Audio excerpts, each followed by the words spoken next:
Supreme court में पहली बार EVM खुली तो हंगामा हो गया। अखिलेश यादव, राहुल गांधी, तेजस्वी यादव, न जाने कितने ही विपक्षी नेताओं ने बीजेपी पर सवाल उठा दिए। दरअसल ईवीएम खुलने के बाद हारा हुआ प्रत्याशी जीत गया और जीता हुआ प्रत्याशी हार गया।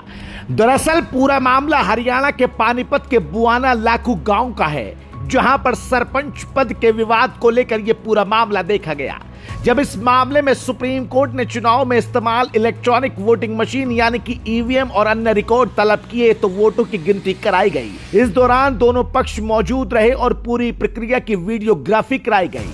फिर परिणाम घोषित किया गया। इसमें जो हारा हुआ प्रत्याशी था यानी मोहित कुमार, उसको विजयी घोषित किया गया। इस पर अब राजनीतिक दलों और नेताओं ने ईवीएम को लेकर बीजेपी पर निशाना साधना शुरू कर दिया। राहुल गांधी के वोट चोरी वाले मामले के बाद में ईवीएम को खोलने के बाद अब नया बवाल सियासत में देखने को मिल रहा है, जहां पर सुप्रीम कोर्ट में जब ईवीएम खोली गई तो हारे हुए प्रत्याशी को जीता और जीते हुए प्रत्याशी को हारा हुआ घोषित किया गया।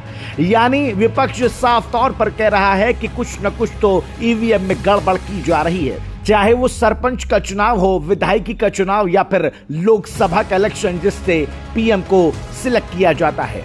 राहुल गांधी के वोट चोरी के बाद में ये सबसे बड़ा खुलासा हो गया, जहां पर ईवीएम में किस तरह से धांधली की गई है इसका भी सबूत सुप्रीम कोर्ट के सामने आ गया। मामला सामने आने पर राजद नेता तेजस्वी यादव, भूपेश बघेल समेत कई राजनीतिक दलों ने इसको लेकर बीजेपी पर जमकर निशाना साधा। कांग्रेस नेता सुप्रिया श्रीनेत ने एक्स पर पोस्ट करते हुए कहा कि पानीपत जिले के बुआना लाखू ग्राम में पंचायत के सरपंच चुनाव का नतीजा पलटा।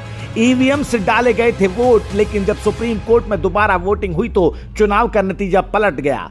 2022 में चुनावी नतीजों को चुनौती देने वाले मोहित कुमार निर्वाचित घोषित हुए। गजब धांधली है, यानी अब बीजेपी और ईवीएम और चुनाव आयोग सभी पर विपक्षी दल तकड़ा पलटवार कर रहे हैं।